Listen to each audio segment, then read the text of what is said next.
What's going on, y'all? Welcome to another episode of Speak Up Sports Podcast with Cass, Christian, Shad. What's going on, fellas? What's good with y'all, boy? It was good. Back again with another week where all three of our teams are. It was all good a couple weeks ago, huh?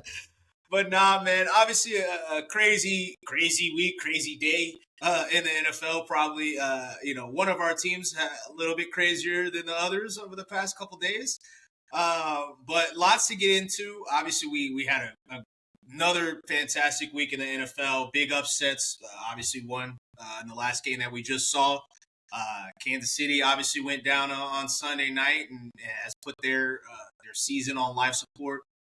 Big win by Buffalo as well. A lot of things to talk about. So, what were some of you guys' biggest takeaways from the week? I mean, pick your poison, but like you said, like the Chiefs, the Ravens, and I'll put the Eagles. They on life support right now. It's just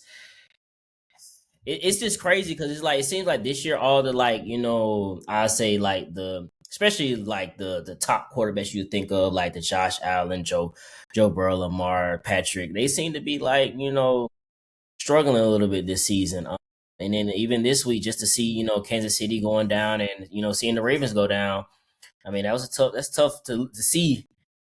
To imagine a playoffs without any of those quarterbacks. So I mean that's kind of the biggest takeaway this week. I'll get into my Eagles a little later with the hot seat stuff. Yeah, that crazy week, man. Yeah, definitely a fun week, fun Sunday of football, especially. Ending with just I don't want to say a great performance by the Texans, but that's a gritty performance. You go on the road to a hostile environment. I understand what the Chiefs has been this year, but it's still hard to win that stadium, especially with what's at stake for the Chiefs. And to pull that out and kind of just shut down that offense. I mean, they had their chances, but you had Andy Reid doing stuff slightly out of character. You start looking at it like, is it out of character? I mean, to go for it on your own 31. Is it out of character, or they just have been, not to say that they've been getting lucky, but they've just been so good that it hasn't come back to hurt them? I mean, that's a fair way to look at it. It is. I mean, Andy Reid's. I mean, his questions about him have always been about game management, clock management, more so than just about anything else. So, is it, or is it just rearing its ugly head now? But very questionable. Very questionable. I mean, that's a straight up bad decision to go for it on your own 31 with 10 minutes left in the game, and it being such a close game, and your defense had a chance to easily stop, the Houston Texans offense, and you just put them right there in field goal position. It was just like stuff like that. I don't know. It's weird, but definitely a great performance by the Green Bay Packers. This is one game we were all kind of looking at to see, and I believe we all picked Green Bay to win that one. And for them to come out and start a little dominance, so you saw a great performance from Jordan Love. They pretty much controlled the game, throughout. Like the Bears hung around in the end a little bit, but they had control of that game pretty much. And then, yeah, other than that, it was good to see the two rookies face off, Shedeur and Cam. Cam didn't do too much, but got the dubs. One got the dub, one threw for 364 yards. So I mean, you kind of take it, but it was good to see them kind of match up this year. When I was on the schedule earlier in the preseason, we weren't sure if Shedeur would be playing in that game against Cam. And sure enough, a lot of things had to happen for us to get to week 14 and get the matchup, but we got it. So we always love those matchups of the rookie quarterbacks facing off in their first year. Not you saying it was scripted. I mean, the game was put at the.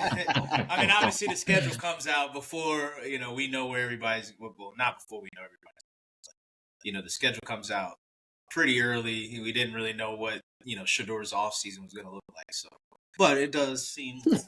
I mean, hey, but yeah.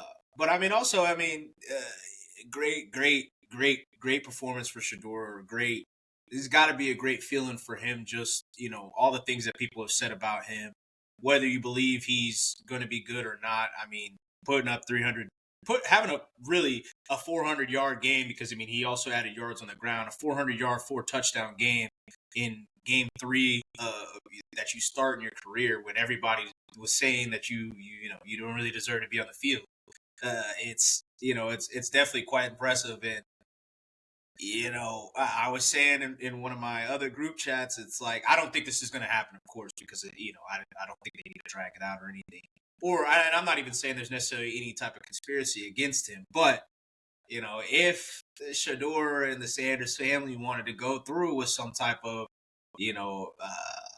case with the NFL and in terms of hurting him, because I mean, he lost a lot of money dropping from projected first rounder, even at the bare minimum second rounder, to drop into the 5th. And some people have mentioned it this week, he could have possibly have gone undrafted had there not kind of been an owner mandate to take him.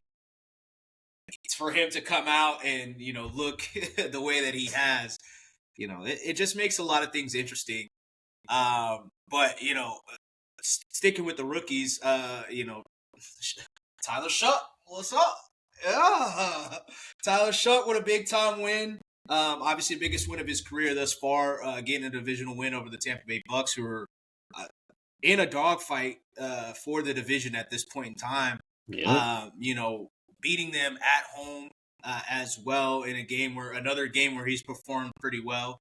I think that I don't know what the future looks like for him in terms of him being their future quarterback. I don't know, given the position that they're in, if they're going to end up drafting a quarterback next year. But, he's definitely putting his best foot forward, and another guy that a lot of people were like, it's kind of blowing up. And, I won't necessarily say blowing up in people's faces, but it's starting to look on the other side of it where it's like, no, maybe they were actually right, to bring him in, to vet him in. And they didn't take him in the first round, taking a chance on him in the second round. It's definitely a great sight, but ultimately, we'll get into the one of the biggest news of the week here in a second. But going back to the Kansas City game, I mean, I the only thing I could think of while watching that game was back to my hot seat earlier in the season when I had the big 3, and now we can and I mentioned Andy Reid is probably you could make it a big 4 with Andy Reid, but also a big 5 if you want to talk about Harrison Butker. And we saw all of them crumble this week. And we've seen it we've seen cracks basically throughout the season where Patrick hasn't played well in stretches. Travis hasn't played well in stretches. There was a couple stretches where he was good. This game he wasn't good at all. And you get all, I mean, we all saw the frustration on his face. We all saw him leaning back and closing his eyes, all that extra stuff. We also saw some of the stuff where he's getting locked up, and it's almost like it's new to him where he's calling for he's asking for flags and stuff like that because they're not used to this.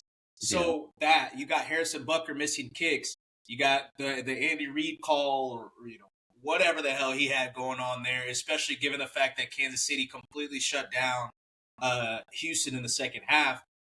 Chris Jones, he's probably the only one that may not really be in there because he was excellent in the second half. He missed at a the very big least. sack though. But big he was sack. Yes, he definitely did miss a big sack, and I'm sure that was pretty frustrating because it seems like that's oftentimes what CJ does. It's never like he's not always like super consistent like every single down, but it's like those plays, those back-picking plays where you think you have him, it's a big third down, big, second and long or something like that, and he just throws this super dot down the field. That's fact. He'll be trashed for like 5 straight plays, and then all of a sudden, slowest evading of a sack ever, and then he throws the nastiest dot you'll ever see in your life. It's very I'm sure it's very frustrating, being a player on the field. But that was kind of like my biggest takeaway from the Kansas City game is that that the guys that you're supposed to be relying on, like I said, the big 4, big 5, however you want to look at it. I mean, putting kicker the big 5 is a little bit. But Harrison Butker has been a mainstay for them and has been super consistent and clutch over the years, and you're just seeing everything just it taking a step back. Patrick Mahomes is taking a step back. Travis Kelce's taking a step back. Chris Jones, he's in spurts in this Texans game, in the Colts game, he was excellent, but he's taking a step back. Andy Reid has clearly taken a step back to the point that people think Patrick Mahomes and him are bickering, throwing shots at each other in the media, that he could possibly retire, he could possibly get fired. So it's a lot, Kansas City has a lot of questions to answer Obviously they still have a slight chance to make the playoffs. As I've said, and we've all kind of said they're not winning out. So like, we'll kind of see how that goes. They basically get eliminated if they lose, but it's a lot of questions. And, we've talked about it before in the past, not specifically this year, but when talking about this GOAT conversation where we have Patrick Mahomes and Tom Brady, and people want to, a lot of people want to say he's the greatest we've ever seen or whatever the case may be. How do things look if Andy's not there? Obviously they'd have to nail the hire, but, what is you're gonna have the pick of the litter for coaching candidates for sure, Mm-hmm. but is that coaching candidate Andy Reid? And so it remains to be seen, and that's going to be one of the biggest question marks of the offseason, because what if Andy and Travis both just decide to walk away? And then obviously we got to get into the biggest elephant in the room. Well, maybe not the biggest, but Daniel Jones tore his Achilles, unfortunately, in Jacksonville this past week. A super, super tough loss for the Colts. But today they signed Phillip Rivers to, not to possibly. He's going to be the starter, and he's going to start this week against Seattle. Obviously, nothing. Some people in Colts land, kind of floated it out there, but it was not something that people predicted. So, I mean, what are you guys' thoughts on, obviously, the injury and Phillip coming back?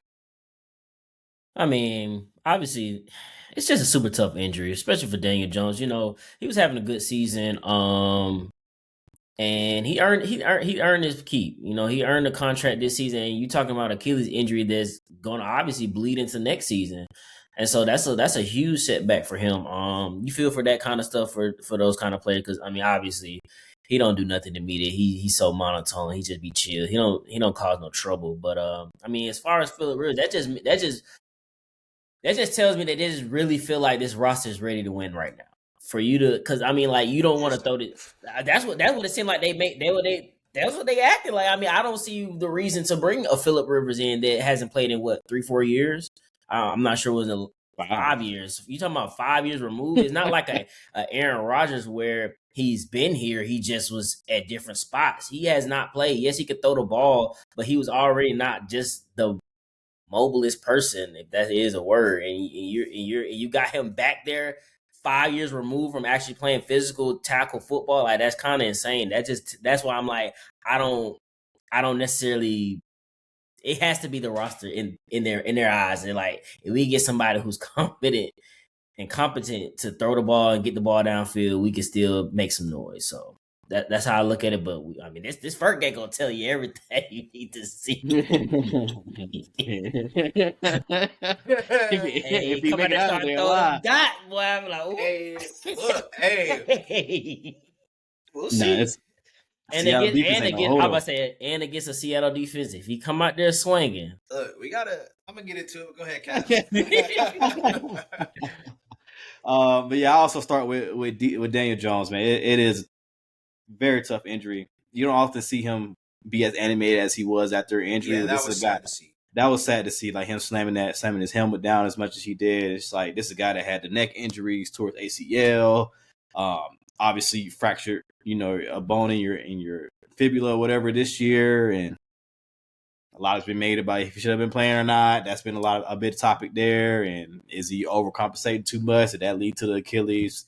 Body's crazy thing, but it is tough to see like a guy that's been through all that, had the season he had, was on track to get a payday. We don't know how much of what we debated it so far, this year, whether it be 30, 40 million, whatever. Now it's looking real like he can still get a decent payday, but it's tough for a guy like him, especially like the path that he had. But I mean, going forward, it just shows the sense of urgency that this team, this coaching staff, I feel, and this front office has to take a shot in the dark like this with Phillip Rivers.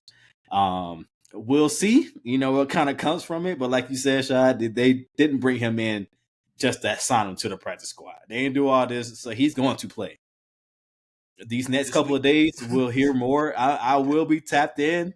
They're probably going to be posting videos of Colts practice this week. This will be a hot topic this week for sure, how he looks back out there. But I don't like. I'm with you, Chris. It is insane. This guy's 44 years old. You expect him to come out here and essentially save your season. That's what you're putting him in, the road that you're kind of putting him into. To a team that's already kind of like downward spiral with a very tough schedule, remaining. It'll be very interesting to see how these last four weeks look. But yeah, it's insane. I didn't even think, I joked about him having all the damn kids and stuff. Maybe he want to get out the house. Maybe he want a little bit of paycheck, but it's 5 years removed from the game and coming back is wild. So you start to think about like how much contact did him and Shane have, throughout this. Like even when he wasn't sure maybe about Daniel Jones or something like that. How far back, did this contact? They say that him and Shane have been in contact every day, basically, for the past couple of years because he runs the exact same offense that Shane runs for his high school. So they talk about it every day. Interesting. Crazy. It is interesting. But at this age, knowing an offense is different from out there taking a lot of bullets. So we'll see how it goes. Very, very surprising. Yeah, ultimately, there's a lot of takeaways. Obviously, you can go. I think first and foremost, sucks for Daniel Jones. He clearly, even though I wasn't necessarily like even as great as as good as he's been playing this season, I wasn't necessarily like over the moon about Daniel Jones. I like Daniel Jones. Obviously, did not want him to be the starter. I wanted to see what we had with Anthony Richardson, and then he could take over. If Anthony Richardson got hurt or whatever the case may be. So it really sucks for him. The city has clearly fallen in love with Daniel Jones, just in terms of Colts fans and people in Indianapolis. So that also is a really, really tough part about it. But I think the second thing that you have to go to is this is exactly why you do not trade future first round picks when you're not 100% certain at the quarterback position. And this is the second team that we've seen that we'll see with Phillip Rivers, but this is the second team that we've seen that it's completely blown up in their face. And Jacksonville is skating by, but it's really blown up in their face as well because Trevor has not been, obviously the past couple weeks he's been a little bit better. He was really good against the Colts, but he's been terrible all season. Travis Hunter's out for the season. Like they're really, really skating by right now. But the other two teams, obviously the two teams that I've been saying for the past 2 years are the two most similar to each other.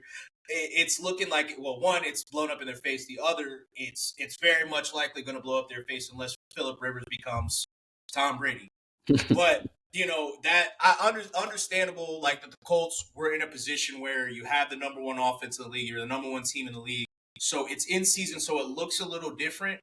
But ultimately, as we mentioned on it, seemed like it should have been more of an off-season trade as opposed to an in-season trade. And you have to wonder, like, what if they just gave up that third-round pick for Jalen Phillips? How much different does it look? Like, and maybe you look at you revisit Sauce, and maybe he's not even as 2 first-round picks and A.D. Mitchell. So it's just a lot of things you have to go. That has to go through that front office's mind in terms of how they've done everything, especially being a team that's been so conservative. And then ultimately you sniffed yourself a little too much and make this move that might screw you. Also sucks that Anthony Richardson is not in a position to take advantage. That really sucks for him in his career that he's not in this position because this is perfectly laid out for him to come in and be the savior. And maybe that's what ends up occurring next year. Because now everything is up in the air for next year with Daniel Jones probably being, he's not going to be effective until probably this time next year, even if he does start the entire year. Yeah. So Anthony Richardson, it's just a failed.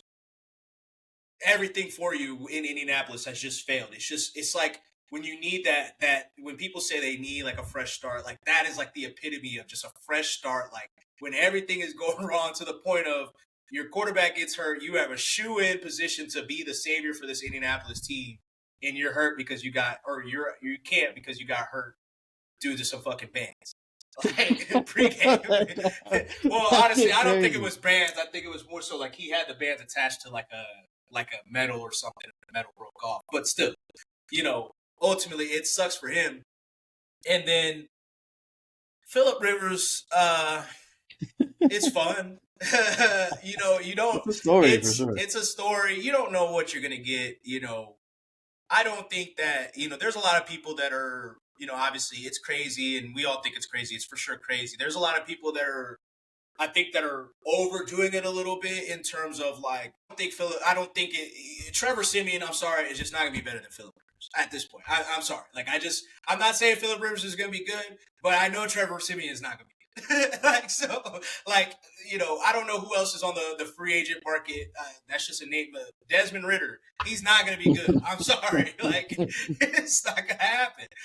Sam Ellinger, maybe you sign him off the Denver practice squad. I mean, I like Sam, but like, I don't know. Phil, I don't know either. I will say Riley. It does suck for Riley Leonard too, because I thought he played well. Is way better than I thought he would. Way better than I thought he would play. Being forced to that situation, but he still had an opportunity. He's been there all offseason, all that, and I knee think injury. The stat line looked good. The way the play calls went was literally like run, hope for a pass. They was just out there waiting their time. They told you everything they felt about Riley Leonard during that entirety of the game. Like everything, the Colts are not well. This is another point that I want to get into, but ultimately, like I don't have no issue with Riley Leonard starting. Like at the end of the day, like. It is over. I mean, I don't want to say it's over, but it's over. It's over. Whoever you want to put out there, let's just have fun. But at the end of the day, there's also a couple things. I do think it's absolutely hilarious that, I am saying that it's over. I don't necessarily think it's over. I do think that Phillip Rivers, there's a non-zero chance that he could be decent. I think that he could be league average, and I think if he's league average, you're in position to at least get a couple games. If he's below that, then hey, it's over. You might as well just put Riley Leonard in. But I do think it's absolutely hilarious that all of national media is telling us that the Colts season is over. You've been telling us that the Colts are a run first team and Daniel Jones has stunk for all year. So we got Jonathan Taylor didn't get hurt. So like. Like it's a lot of funny games where people didn't want to give Daniel Jones his credit. The Colts are a pass first team, and they ran to win the games. Ultimately, they got big leads, and Jonathan Taylor went crazy at the end of games because people didn't, when you're pounding, pause. When you're running, I'm about to say something crazy. When you're running the ball really well, on top of also having a big lead, like ultimately he just broke out in some of those games, but. I think ultimately that's why they went to go get Phillip Rivers as opposed to doing with Riley Leonard. Maybe Riley Leonard could be good in the Colts 2021 offense where they just ran the ball and Carson Wentz was just there to throw an interception or complete a pass, whatever came out of it. But I think they wanted to continue being able to have the ability to continue to pass first. I don't know if Phil can do that, but we shall see. We shall see. We shall see. So it'll be interesting. I mean, he is walking into a better team than he had the last time he was in Indy. And also, the thing that I do want to mention, because you asked like how long has he been thinking about this? It has been rumored. We don't know that it for sure that's true. It has been rumored, at least in Indy, that the Colts. Chris Ballard approached Phil and was like, hey, we need to find our guy. And obviously there was a love affair between Frank Reich and Carson Wentz. They thought that they were going to have a future quarterback. I think, based on some of the rumors, that he may have been talked into retirement more so than he wanted to retire at that point, especially given the fact that he was really good with the Colts in 2020. And it was the COVID season. He didn't get to play in front of fans until the last like week or two. I don't think that.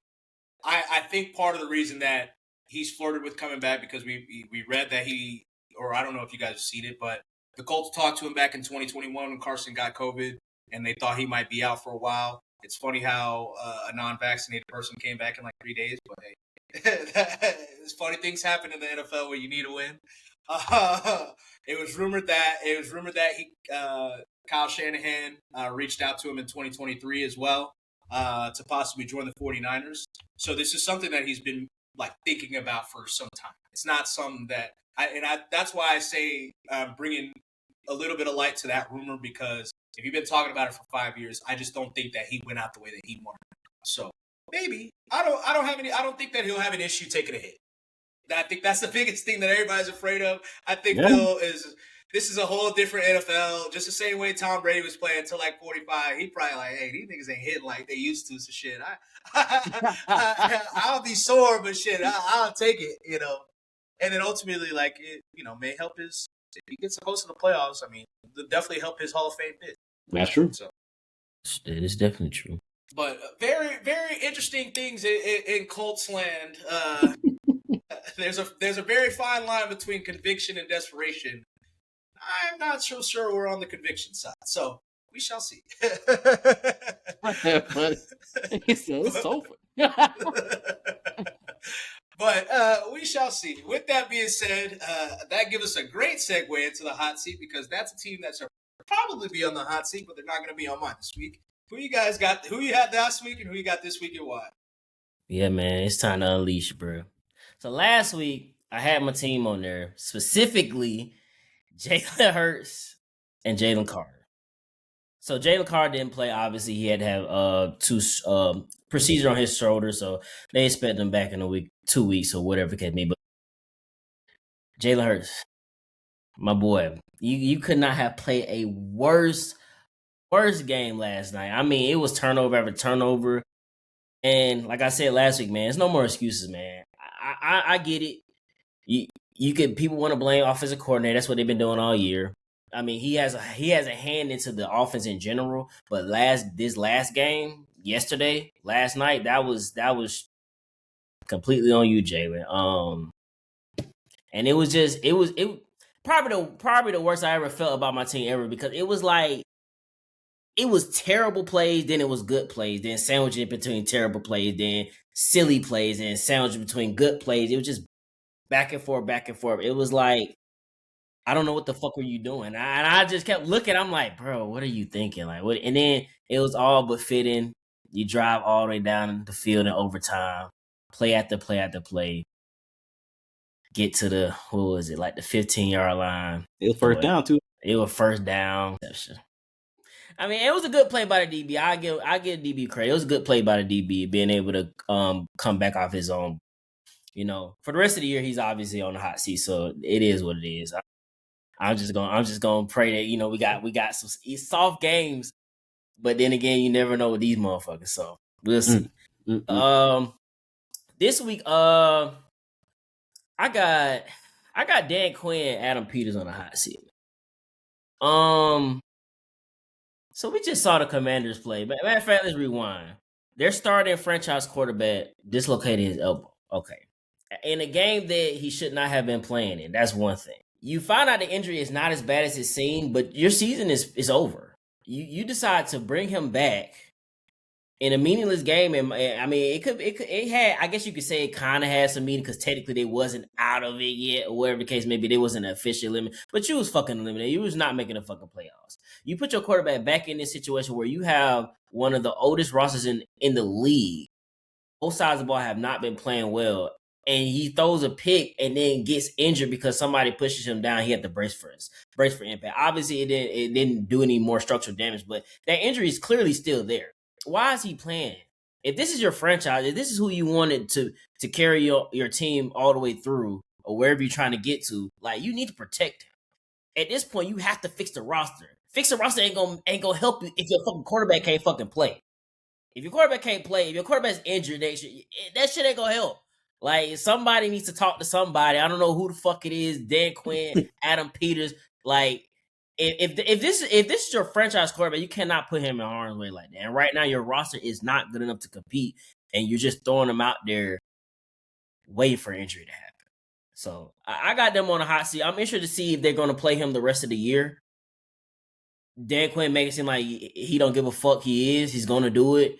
And if he get injured, I mean, I wouldn't be. I mean, everybody gonna be calling for his head. So I mean, those are the hard decisions you have to make. But you got to realize where you at with this roster and realize what's more important. So I got both of them on the hot seat.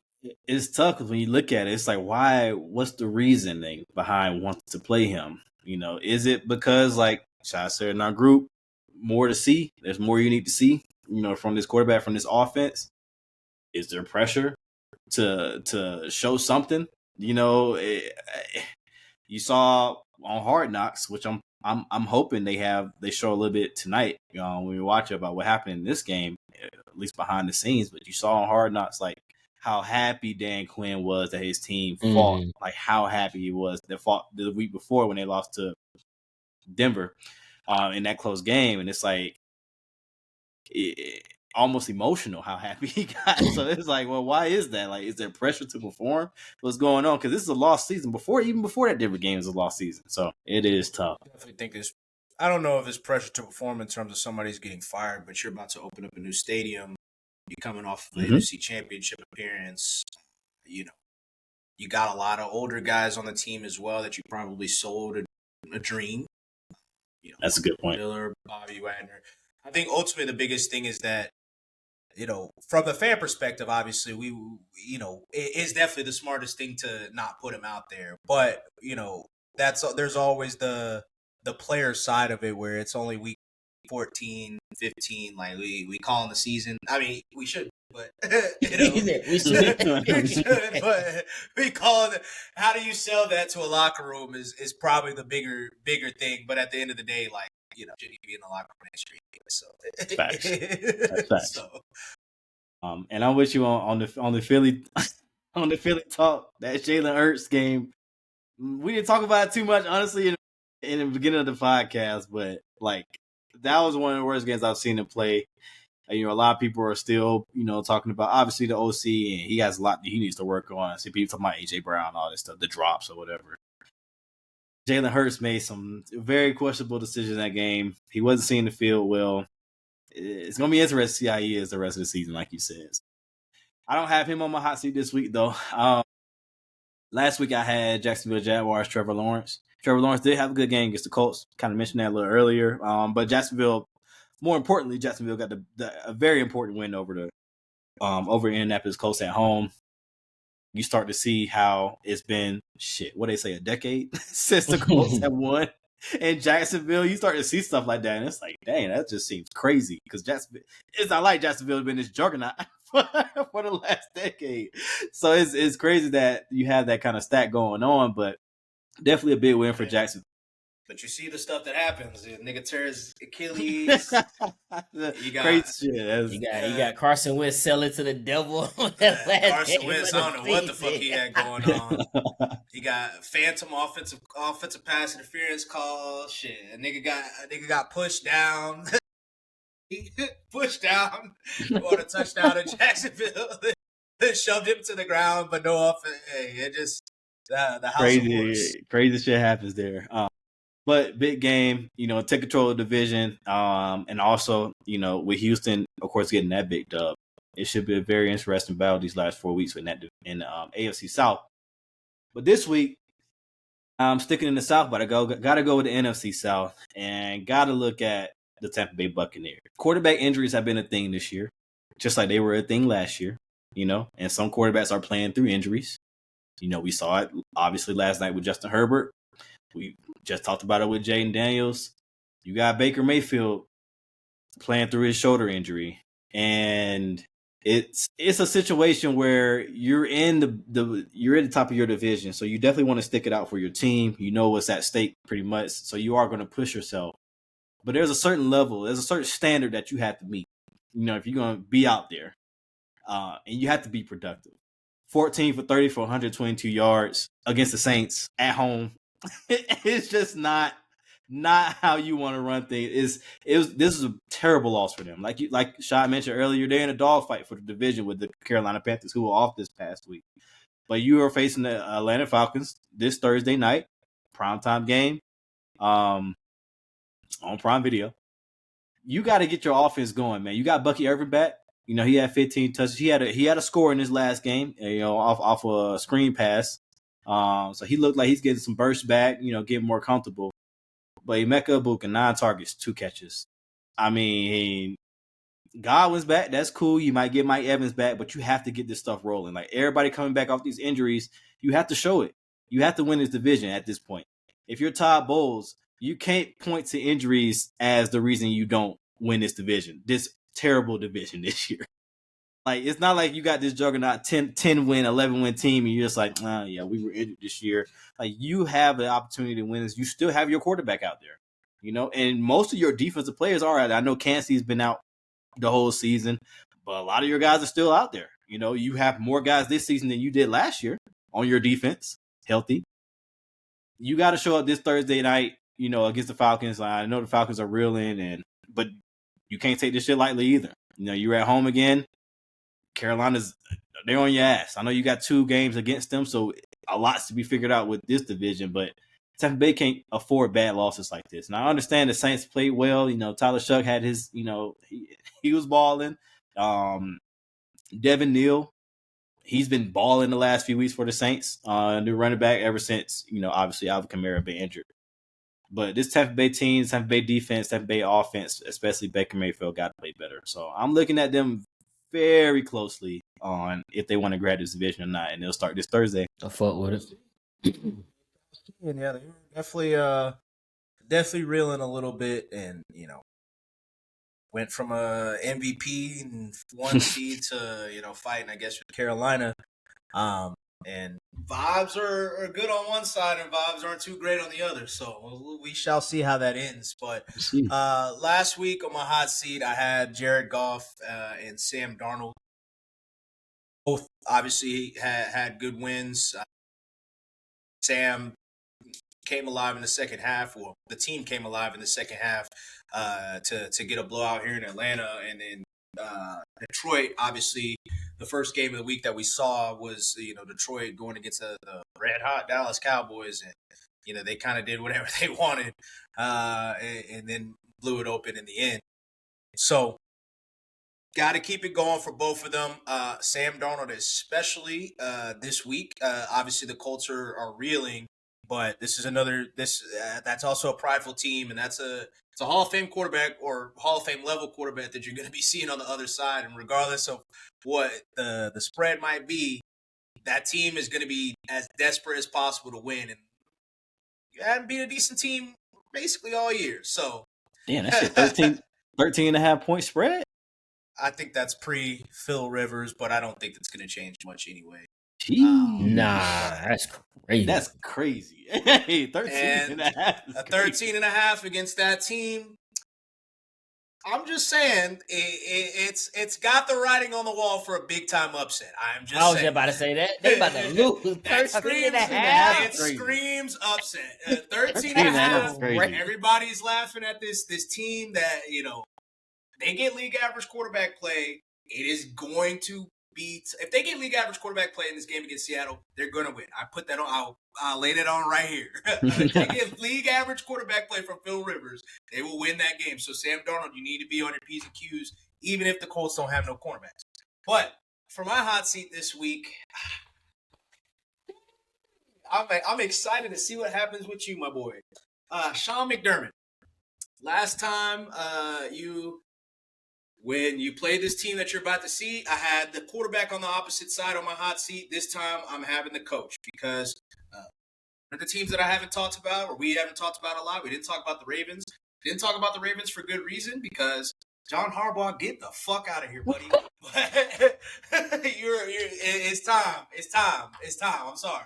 I like John Harbaugh. It's time. Sean McDermott, it might be your time, and this is your time to show. Are you a good head coach, or are you a great head coach, or are you just a good head coach that has a great quarterback? And you have an opportunity right now. This Kansas City's out, or they're most likely going to be out. The Ravens could possibly be out. The Colts, who, not trying to be a fanboy here, I think the Colts were the Bills' absolute worst nightmare to match up in the playoffs. They're probably out. you've got a wide open AFC. A division opponent is the number one team in the conference right now. The Broncos, who are the number 2 team, is the team that you smoked in the playoffs last year. So this should be a shoe-in for you guys, a clean run straight to the play. I mean, obviously, I'm not saying that it's just going to be all blowouts. It should be easy, but it should be an easier road than any of the playoffs that you've had in the past. It starts on Sunday. Sunday, you have an opportunity to go against the New England Patriots, who are flying high right now. They basically played nobody all season aside from you guys and the Steelers, I guess. And there's a lot of people saying that the Patriots are taking over. You have a big Patriots fanboy possibly saying that Drake May might be taking over might become the quarterback of the division. He could possibly be MVP. McDermott, what are you going to do? It's not on Josh Allen. It's not on Josh Allen.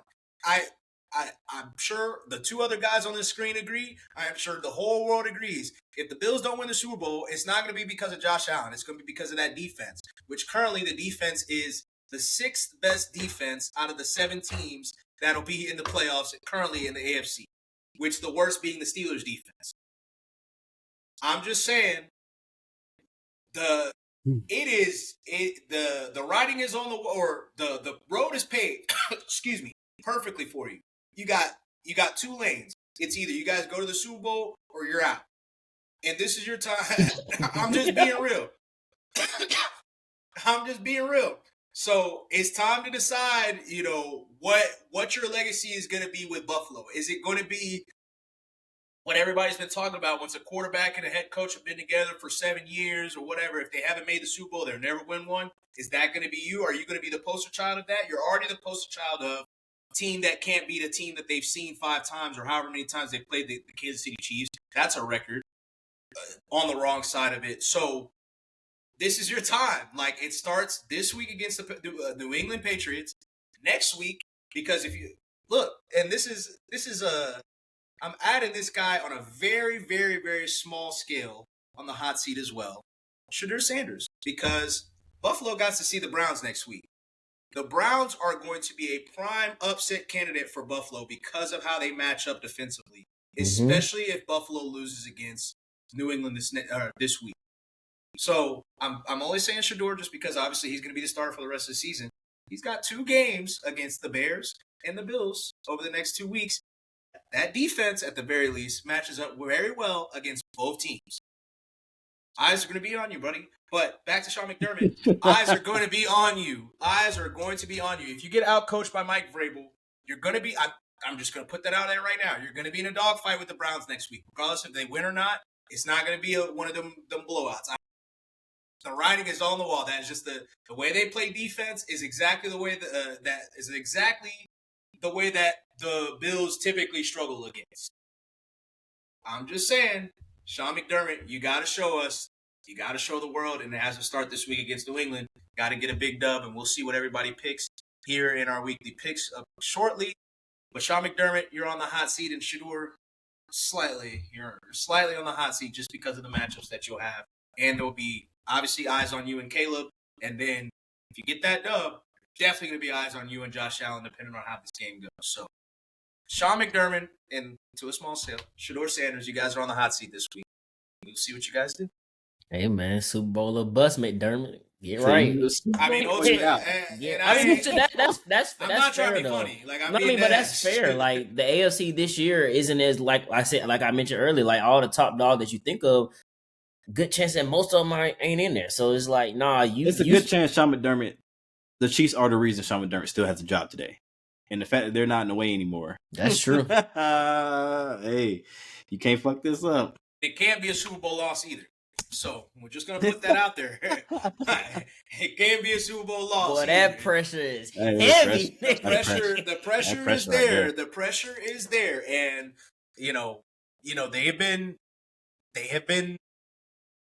they haven't wilted to the pressure like some people thought they were, and they definitely had. Like a couple years ago, everybody when they didn't have that great of a record, everybody thought they were going to crater. They ended up winning like 6 in a row, ended up becoming the 2 seed. That was a really great sign for Sean. Just becoming a 2 seed, and that's not going to work this time. It's not going to work this time. So he's got to show it. and we shall see. I'm excited because I need my boys. I need Josh Allen and Lamar to get right. Hey. Shane Steichen get fired. Call it my guy. Anyway, with that being said, let's get into our weekly picks for the week. What were we looking like last week, Cass? And we'll go ahead and get started with Thursday night. Yes, sir. All right, even week for all of us. We all had 4 wins, so it's pretty much chalk there. We all picked Buffalo. They got the big dub over Cincinnati, where Joe Burrow sold 2 plays in a row, with 2 possessions in a row, and lost the game for them. We didn't touch too much on that, but Joe, you gotta be better, Joe. They're relevant. We all picked Green Bay. We all picked Baltimore.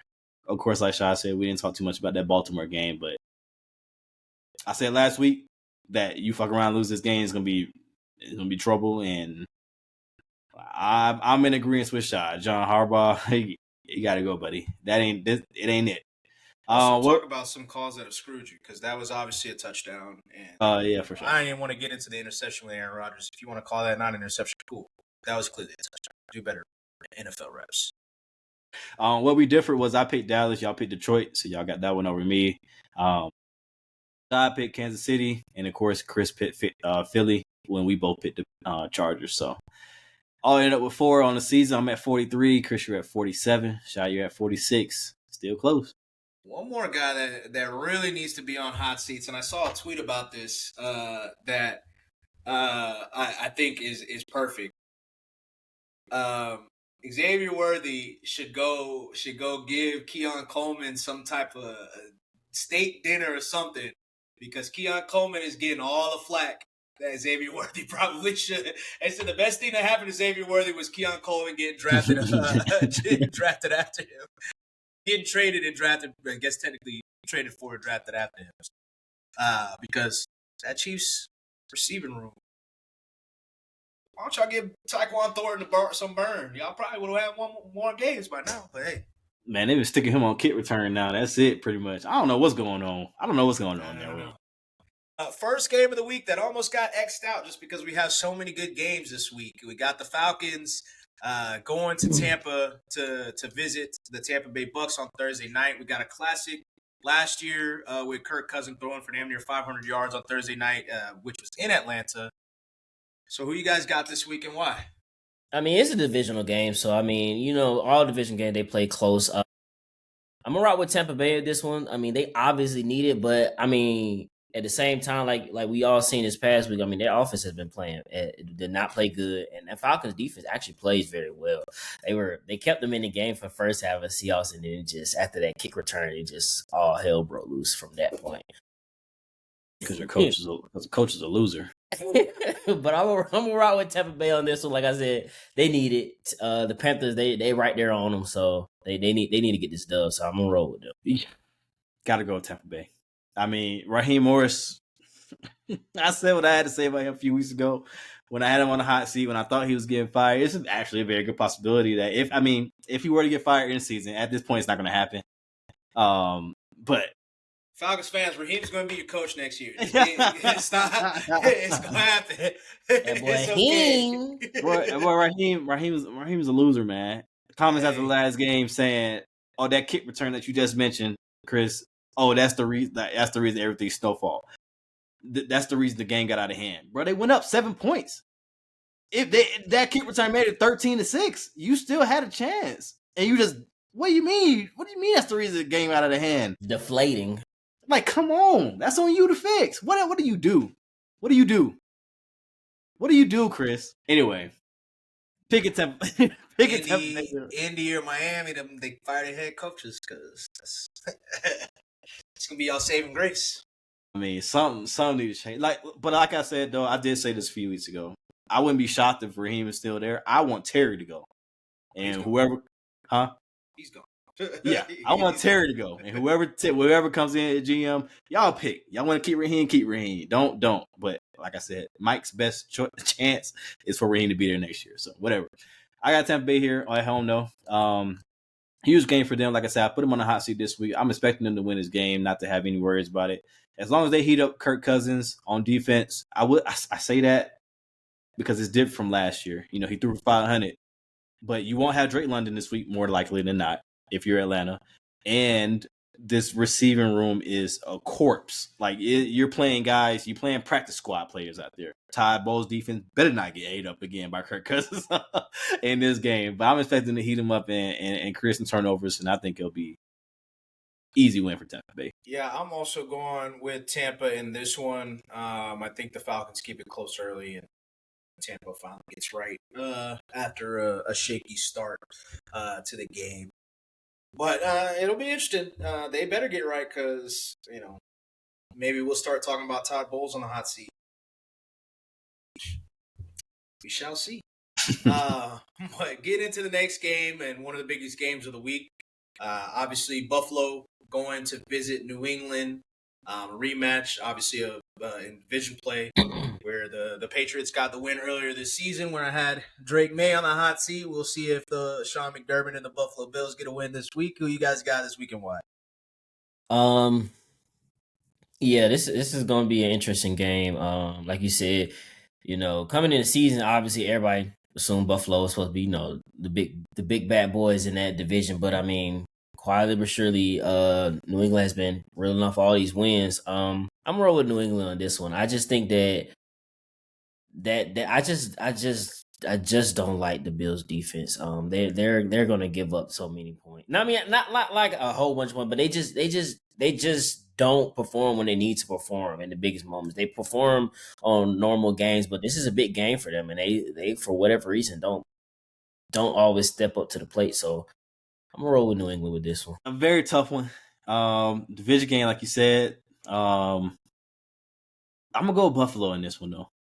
I think they listen to Shai's words. I think the defense gets right, create some turnovers to where you're able to get an early lead and kind of fend off the Patriots going forward.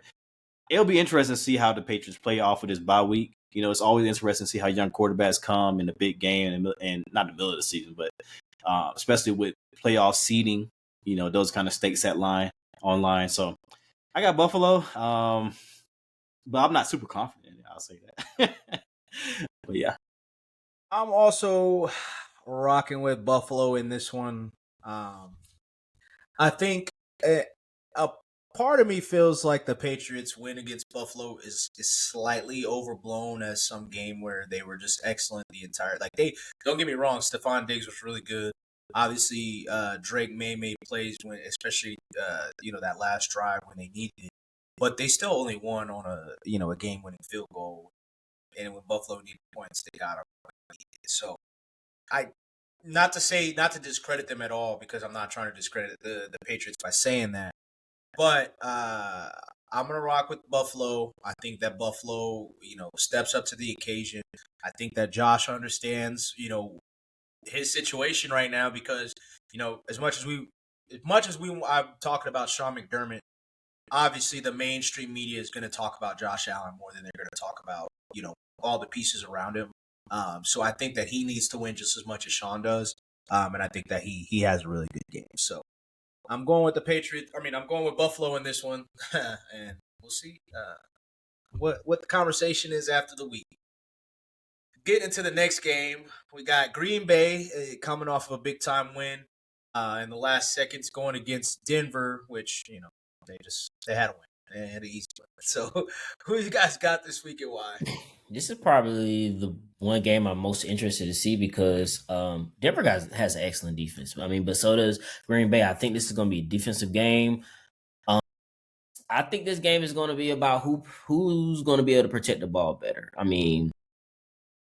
Who's going to keep the ball out of harm's way. I just think that at this point, I think Sean Payton is going to make sure that that Bo don't fuck nothing up. So I'm gonna rock with Denver with this one. I think it's gonna be a lower scoring game.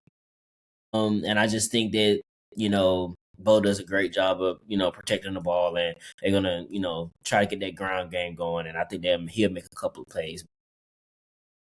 I wouldn't be shocked if Green Bay win this game, but I just think at this point that Denver's on a little of a streak, and I just love their defense. So I'm gonna rock with Denver on this one.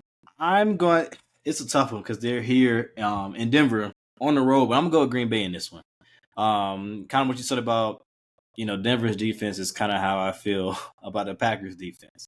I think once they get rolling, they can be a big problem for teams, a big problem for this offense that I'm still not convinced. Mm-hmm. Still, I'm like I don't know if I would ever be like if anybody can ever convince me of that. Anything they do at this point, they can make it to the fucking Super Bowl. I still probably won't be convinced. But I'm gonna go Green Bay in this one. I'm Jordan Love not to put the ball in harm's way, which he only has like 4 picks, but it does seem like.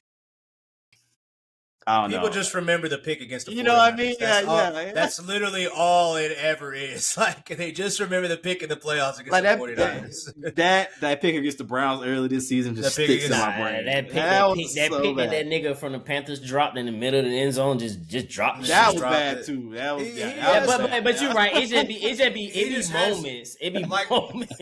What's his name? I think it was Ben Solik from ESPN. Was like Jordan Love doesn't turn the ball over a lot. He just throws the worst interception you've ever seen when he does. So that's really all it is. And it's probably, honestly, I mean, he really should be in the MVP conversation. He's really probably had a better season than Drake made, like significantly better. But it's because people always think about that, like the Browns pick, or like I said, the 49ers pick is like ingrained in everybody's head about it. It's like the people that really like Drake man. People that really like Jordan Love, the Cowboys playoff game is like ingrained in their head. And the people that don't like Jordan Love, the 49ers pick is ingrained in their head. It's like but ultimately Jordan Love really should probably be in the MVP conversation. But because that's how people perceive him, he's kind of where he is. Yeah. But yeah, I'm gonna go with Green Bay to pull out this win on the road, though. I mean, it's like you said, Chris. I'm excited about this game. This is in that 2:00 window. We get to see this along with Old Man Field, so it'll be fun. And Lions Rams, by the way, too. And Lions Rams, which we'll get into next. But yeah, I got Green Bay in this one as well. Green Bay is kind of like I don't want to say a juggernaut. They're a really, really good team that can't get out of their own way. And I don't know if that's a good thing or if that's a bad thing. I'm honestly surprised that they are a favorite in this game, being that it's in Denver and they're like a 2.5 point favorite, which probably means if they were at home, they'd be closer to a touchdown favorite than anything, which kind of tells you how Vegas feels about both teams, which is still a little surprising. But I do think that I don't know what Bo Nix is going to be. It's going to be a very interesting matchup because Denver obviously does have a really good offensive line as well. So it's going to be interesting to see what Micah Parsons does. I do think that Denver's defense is going to feast on that Packers O-line, which is absolutely terrible. But we'll kind of see how the game goes. But I'm rocking with Green Bay in this one, and I think they win like 23. Well, like I said, getting into the next game, a lot of a game that it seems like people are looking forward to. Seems like every year now, given the history between the two teams. But we got Detroit going to LA to face the MVP favorite in Matt Stafford. Who you guys got this week and why? The Lions this week. Okay. I think they need it. Let's be honest. They need it. They're on the outside looking in right now. They gotta make this push to get into the playoffs. And I mean, I just think at this point, Jahmyr Gibbs might be on a little heater right now. I don't know how the Rams will be able to stack up against them. And I think that they will make a little more plays than the Rams will make. But I am interested to see how they defense stack up against the Rams because they like to play man-to-man. And, I mean, Rams is obviously a tough matchup with the receivers that they got. But I'm going to roll with Detroit on this one. I think they get the big dub. Yeah, that Detroit defense is why I'm picking the Rams in this one. I still have a lot of worries about that defense. Of course, Brian Branch out for the season towards Achilles. He's a big kind of enforcer there. Somebody that you always got to look out for. You obviously haven't had Kirby Joseph for the last, however many weeks at this point. That's going to be a big problem against who is looking like I know it's a lot of talk about JSN warranted, but Puka, he's different. Like that, he is different. And the game that he just pulled out, it was the catches he was making crazy in that game. And this is who he has been since he's been in the league. him with Devontae Adams, like, probably wasn't even talked about enough going into this season, how good they've been this season. And I expect that to continue against this Detroit Lions second. Yeah, I'm rocking with the Rams as well. They've played like 3 times now, I think, since the trade happened. I think the Rams got the first win when Detroit was, in that whatever, like 2-14 season, whatever they were in at that point in time. And then since they basically, figured out that they could be a good team and became a good team, they've beaten the Rams both times. Last year, I think it was week 1. They ended up going into overtime, and then they played in the playoffs the year before. That was like a 1 or 2 point game. So I think this time the Lions are a little bit worse than they've been in the past, especially obviously given the Brian Branch injury, the Terrion Arnold injury that we mentioned last week as well. It's the defense is kind of hurting like they were last year. I think the Rams go in and they make a statement at home against Detroit. I think that's something that they've probably circled on their calendar, just given how the games have gone over the past 2 seasons. So I'm rocking with the Rams in this one, but I do think that it could possibly be the game of the week. So we'll see. But getting into the Sunday night game, interesting game. We got 9 going against Dak Prescott. Who you guys got this week and why?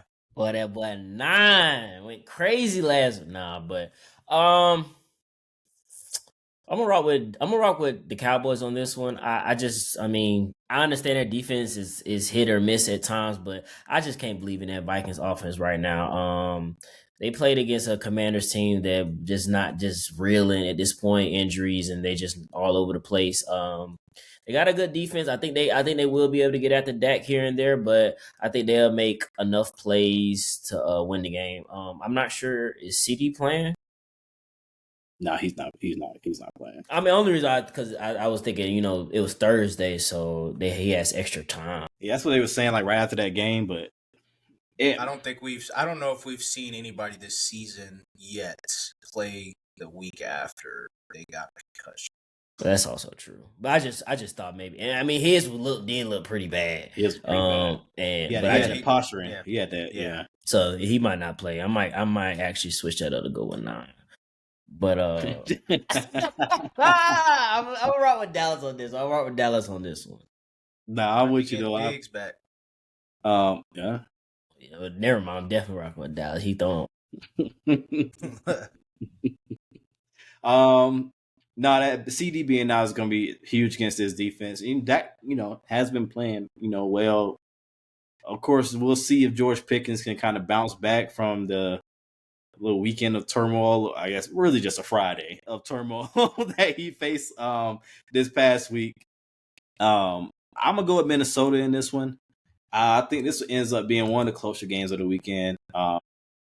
It is in Dallas, so that's the only thing that had me kind of like pausing on it. But I'm gonna go with Minnesota. I don't have too many convictions either way with this game, but I'll stay with it. Yeah, and I had Dak obviously on my hot seat a few weeks back, and his real hot seat started on that the Kansas City game, and then it trickled into this game as well. It's tough because especially with CD being out, the offense isn't as potent as you expect, or typically when obviously George Pickens showed up big time earlier in the season when CD was out. And we saw the offense do what they do, but it's going against a tough defense without CD. I think things will look a little different. I don't know what they got to figure it out with Justin Jefferson. I think he's probably what has he had less than 100 yards over the last 3 games combined or something like that. So, I do think that he finally has a good game. Him and JJ get it going early, but I'm gonna go with Dallas in this one. Not confident in it, but I'm gonna go with Dallas in this one to win by 3. And a back-breaking interception comes from JJ. 9. But we'll see because they need to figure it out. I mean, obviously it's not like super dire in terms. A lot of people are gonna say JJ is going to ask for, a trade or whatever the case may be, or he's going to get fed up. I don't think so, but, they do have to figure it out, though. Yeah. Definitely got to figure it out. And then to our final game of the week, we got the Miami Dolphins, who are, according to Dan Orlovsky, don't sleep on them. Going against Pittsburgh, coming out of a big win against the Ravens. Shout out Dan, I love Dan, but you be tweaking sometimes with these Monday morning tweets that you say. Every team you say don't sleep on them or their quarterback's good. You gotta have some type of criticism, my guy. Is he working that game? He probably worked. I don't know if he's working it. No, Monday night, no, because he's he typically he does the second Monday night game. Second usually. Monday night. I see. But yeah, Miami going against Pittsburgh. Who you guys got this week and why? Yeah, I mean, Dan might be right, bro. They on a 4-game winning streak. They trying to make some moves, but I'm gonna rock with the Steelers on this one. They lock and step trying to win this division, but the Ravens obviously they're not gonna go away. They need to put them out. They need to put them away. So in order to do that, they're gonna have to win these games. I'm gonna roll with the Steelers, and I think Jalen Ramsey get him a pick on his weak ass old teams. I'm rock with the Steelers on this one. It was cool to see Miami kind of have no problem moving the ball against the Jets this past Sunday.